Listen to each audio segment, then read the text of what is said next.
नमस्कार, welcome to learning warning. Trump और Zelensky के नोक-झोंक के बाद यूरोपियन लीडर ने जिस तरीके से जेलेंस्की को सपोर्ट किया और प्रेसिडेंट ट्रंप को क्रिटिसाइज किया गया, इससे सोशल मीडिया में एक डिबेट छिड़ गई है। डिबेट ये है कि क्या यूएस को नेटो को छोड़ देना चाहिए?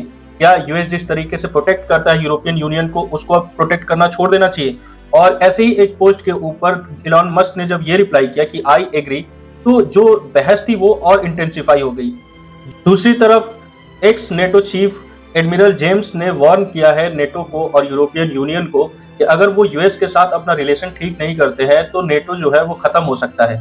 और जो सिचुएशन चल रही है रसिया यूक्रेन के वॉर की, उससे ये लगता है कि अगर नेटो खत्म हुआ और नेटो टूट गया तो जो यूरोप है उसके ऊपर बहुत बड़ा संकट आ जाएगा। आप सबको पता है कि रसिया जो है वो लगातार आगे बढ़ रहा है यूक्रेन के अंदर, और जो पूरा यूरोपियन देश है वो बहुत ज्यादा प्रेशर में है। आइए हम जानते हैं कि नेटो क्या है, उसका रोल क्या है और किस तरीके से वो यूरोप को प्रोटेक्ट करता है और बनाया किस लिए गया है। तो ये कहानी शुरू होती है वर्ल्ड वॉर 2 से, जब हिटलर की जर्मनी, नाजी जर्मनी जिसको बोलते थे, उन्होंने रसिया के ऊपर अटैक किया। इसके बाद रसिया ने रिटेलिएट किया और उस रिटेलिएशन में उन्होंने जर्मनी को हराया और जर्मनी ने 8 मई 1945 को यूएसएसआर के सामने आधिकारिक रूप से आत्मसमर्पण किया। और पूरब में नागासाकी और हिरोशिमा पर न्यूक्लियर बम गिरने के बाद जापान ने 15 अगस्त 1945 को समर्पण किया और इस समर्पण के साथ ही जो वर्ल्ड वॉर 2 चल रहा था वो खत्म हो गया। वर्ल्ड वॉर 2 तो खत्म हो गया, लेकिन इस युद्ध ने पूरी दुनिया को तबाह कर दिया। जो देश कभी दुनिया पे राज करते थे जैसे इंग्लैंड, जर्मनी, फ्रांस, इटली, खंडहरों में तब्दील हो गए। लेकिन इसके विपरीत अमेरिका और यूएसएसआर दुनिया की 2 महाशक्तियां बन के उभरी।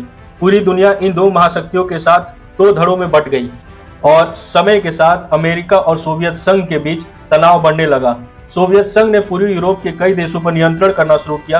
पोलैंड, ईस्ट जर्मनी, हंगरी एक के बाद एक यूएसएसआर के कंट्रोल में आते चले गए और अमेरिका और वेस्टर्न कंट्रीज जो थी, वेस्टर्न यूरोप को ये डर था कि कहीं यूएसएसआर आगे ना बढ़े और उनकी देशों पे भी कब्जा ना कर ले।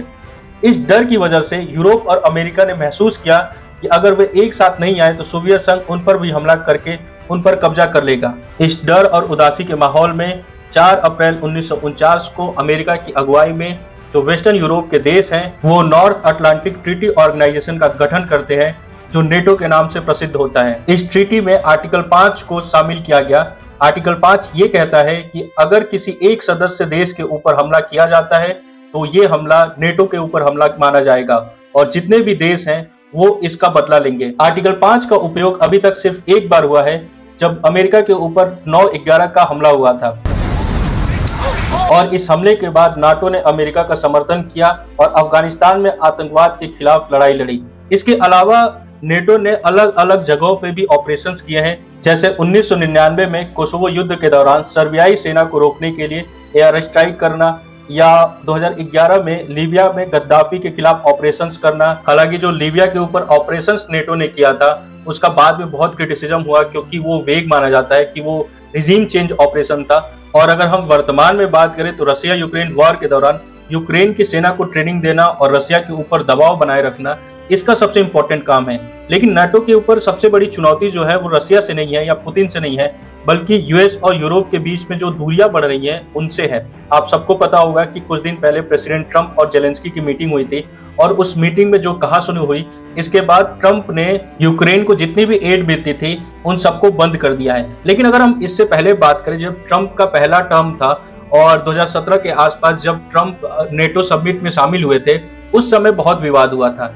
ट्रंप ने खुलेआम सीधा सीधा जर्मनी, फ्रांस, इटली और जो बाकी यूरोपियन देश हैं उनको वार्न किया था कि अगर वो अपने बजट में डिफेंस बजट को नहीं बढ़ाते हैं और उसको बढ़ा के 2% नहीं करते हैं तो यूएस नेटो को छोड़ देगा। और इसके बाद बहुत सारी विवाद हुई थी और काफी प्रेस और मीडिया में बात हुई थी, लेकिन जो सिचुएशन था फिर से वहीं आ गया है। लेकिन इस बार बात पैसे की नहीं है, बजट की नहीं है, इस बार यूरोप और अमेरिका के बीच में जो दूरियां बढ़ रही हैं उसकी है। आइए सुनते हैं कि ट्रंप ने किस तरीके से जर्मनी को धमकाया था और बोला था कि अपने डिफेंस बजट को बढ़ाओ।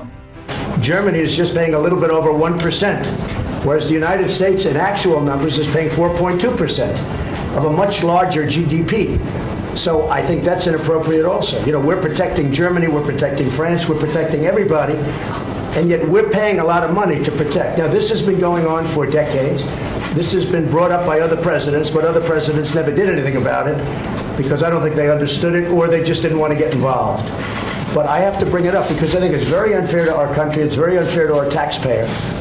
And I think that these countries have to step it up, not over a 10-year period, they have to step it up immediately. Germany is a rich country. आपने सुना कि ट्रम्प किस तरीके से सीधा सीधा जर्मनी को धमका रहे हैं और ये कह रहे हैं कि जर्मनी को अपना जो डिफेंस बजट है उसको बढ़ाना चाहिए क्योंकि जर्मनी जो है वो बहुत अमीर देश है। ये तो बात हुई प्रेसिडेंट ट्रम्प की पहले टर्म के बारे में। अब हम बात करते हैं दूसरे टर्म में जब प्रेसिडेंट ट्रम्प चुन के आए हैं तो उन्होंने क्या किया है। सबसे पहले उन्होंने पुतिन से बात की है और पुतिन से बात करने के बाद उन्होंने कहा है कि वो पुतिन से मिलने वाले हैं सऊदी अरब के अंदर। आप इस वीडियो क्लिप को देखिए कि उन्होंने क्या कहा है। No, we had a great call and it lasted for a long time, over an hour this morning. I also had with President Zelensky a very good call after that. And I think we're on the way to getting peace. I think President Putin wants peace and President Zelensky wants peace. आपने सुना कि president Trump ने इस बात को बोला है कि उन्होंने पुतिन से बात की है, सऊदी अरब के अंदर मिलने वाले हैं और वो पीस के बारे में बात करेंगे, यूक्रेन और रशिया वॉर का।